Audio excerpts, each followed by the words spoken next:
Halo semuanya, gue Mikael dan ini adalah HP pertama dari Realme yang akan hadir di awal tahun 2023.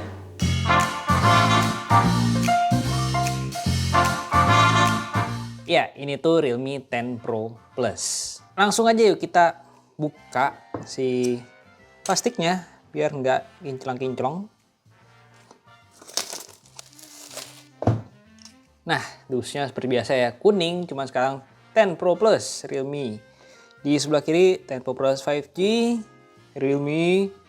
Di belakang ini ada beberapa key selling point-nya. Dia pakai 120 Hz Curve Vision Display. Terus pakai chipsetnya tuh Dimensity 920 5G chipset. Kameranya 108 megapiksel Pro Light kamera. Sama chargingnya itu 67 watt charging ya dengan baterai sebesar 5000 mAh. Untuk HP yang ini tuh varian yang 12256, warnanya itu hitam gelap. Ada satu lagi tuh yang warnanya tuh kemarin kita lihat tuh silver-silver gitu ya. Oke lah, kita buka aja dulu. Nah, disambut, hey welcome to Realme family. Terus dalamnya ini ada apa aja? Ya, ini ada kitabnya. Terus ada si SIM card ejector yang nanti kita pakai, keluarin dulu. Ada juga nih, ya seperti biasa ya, agak bening dan hitam gitu. Entah kenapa harus hitam. Si Realme 10 Pro Plus-nya. Nah, ini ada kabel data yang masih USB Type A to USB Type C ya. Lalu ini ada kepala chargernya yang tulisannya itu, kelihatan gak tuh? Super VOOC. Maksimalnya ini dia di 67 watt ya, sesuai dengan yang di kardusnya tadi. Di dalam sini ya udah kosong. Kita beresin dulu. Ribet. Nah, ini si Realme 10 Pro Plus-nya kita keluarin dulu. Wow. Ini kita buka dulu ya. Oke, ini si Realme 10 Pro Plus yang warna hitam dan pribadi gue lebih suka yang warna yang ini ya dibandingin yang Hyper Gold, harusnya warna yang satu lagi itu, atau Hyperlapse atau apa dah gitu. Nah, karena ini ya lebih elegan aja, warna hitamnya itu lebih bagus dan nggak ninggalin sidik jari sama sekali. Cakep. Ya gue sih lebih prefer yang ini ya bandingin yang satu lagi warnanya. Terus kita lihat bagian bawahnya ini ada SIM card tray, terus ada microphone, USB Type-C sama loudspeaker. SIM card tray-nya ini sendiri yang dual SIM aja ya. Kemudian di sebelah kanan ini ada tombol power sama tombol volume. Di bagian sebelah kirinya ini polos. Di bagian atasnya ini ada sepertinya lubang keluaran speaker lagi ya. Sama ini ada microphone. Kemudian di bagian belakangnya ini ada konfigurasi 3 kamera. Cuman dibikin kayak dua gitu ya, ini yang kamera utama, ini yang 2 kamera tambahan lagi, cuman dibikin dalam satu bingkai kayak gini aja. LED flash, sama ada tulisan Realme di bagian bawahnya ini. Lalu untuk bumpnya ini nggak terlalu gede ya, tapi tetap sih ini akan cukup berasa bumpnya. Dan ya gue suka sih bumpnya nggak terlalu yang gede, terus juga kelihatan minimalis aja bentuknya gitu. Sederhana, simple. Lalu di bagian samping-sampingnya ini layarnya tuh melengkung ya. Kalau kalian lihat tuh, layarnya itu udah melengkung. Plus ini juga berasa tipis banget HP-nya. Baterainya 5000 mAh di HP setipis ini tuh cakep ya. Kayaknya sih Realme emang bawa sesuatu yang beda dari bentuk desainnya di Realme 10 Pro Plus ini dengan layar yang melengkung ini ya. Kita coba nyalain terus setting-setting, habis itu gue balik, oke? Oke, gue udah balik, tadi udah setting-setting sedikit, terus langsung aja kita lihat masuk ke settings dia pakai UI-nya apa, di Android berapa. Ini dia pakai Realme UI 4.0 ya. Storage-nya itu terpakai 25,2 GB dari 256 GB. Kemudian untuk chipsetnya tuh dia pakai MediaTek Dimensity 920, baterainya 5000 mAh, screen size-nya 6,7 inci. RAM-nya itu 12 GB ditambah 4 GB, terus kalau kita pencet bisa di-expand lagi hingga 12 GB ya. 12 plus 12, 24 GB, lebih gede daripada laptop gua. Wow.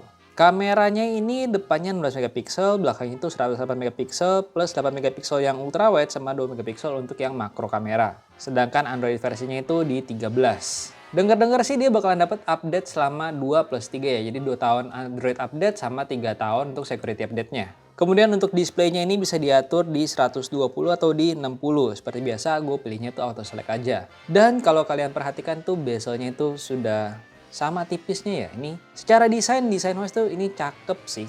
Kameranya juga udah punch hole di tengah-tengah ya. Ini ya secara desain ini cantik. Terus yuk kita coba lihat bagian kameranya ya. Dia bisa apa aja. Nih lihat dari awal tuh ada yang mode night, mode street, video, foto, portrait, 108 megapiksel, dan more. More ini tuh cukup banyak ya. Ada Pro, Pano, Makro, Movie, Slow-mo, Timelapse, Dual View Video, Text Scanner, Stereo Mode, Group Portrait, sama Tilt Shift. Kemudian kita lihat bagian videonya, ini bisa video bokeh-bokehan juga ya. Bisa kita atur bokehnya dari 0,95 sampai ke 16. Terus di sini juga ada fitur Ultra Steady, di maksimal resolusinya itu di 1080-60. Kemudian ini bisa maksimal resolusi di 4K 60 enggak. Jadi 4K itu maksimal di 30 ya. Untuk 1080-nya maksimal di 60. Kemudian kalau kita ganti ke 0,6 ya, kamera ultra wide, dia itu bisa Ultra Steady Max. Ya, nanti hasilnya kita coba di video yang lainnya. Kemudian gimana untuk kamera depannya? Coba kita lihat. Kamera depan ini ada fitur bokeh-bokehannya juga ya, dari 0,95 sampai ke 16.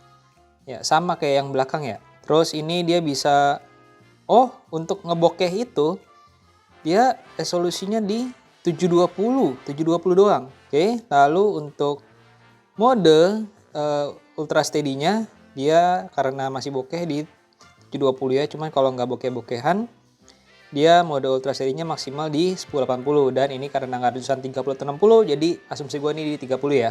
Kemudian untuk mode Pro-nya ini juga sudah cukup lengkap ya mode Pro-nya.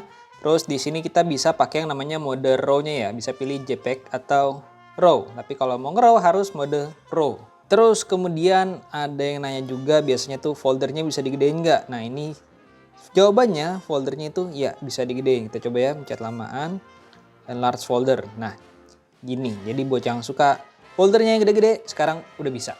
Sedangkan untuk bloatware-nya ini kita lihat ya, cukup banyak atau enggak. Cancel dulu. Ini ada Agoda, ada Bilibili. Terus ada apa lagi nih?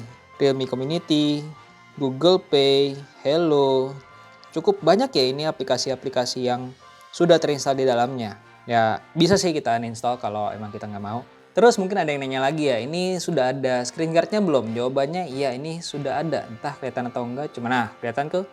Ini sudah dapat screen guard ya langsung dari bawaannya, cuman bukan yang model temper gitu, ini model yang plastik aja. Plus ada satu hal lagi yang cukup menarik buat gua, ini ternyata haptiknya itu cukup enak.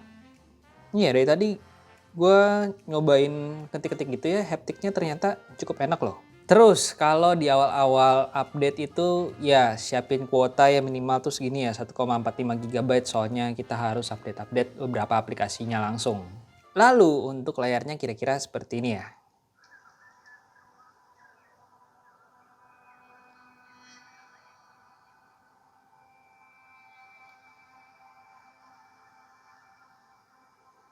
Warnanya kelihatan cukup bagus. Berubah dia. Kita giniin juga warnanya masih nggak berubah ya. Cakep. Oke, terus gimana untuk hasil keluaran suaranya kira-kira seperti ini.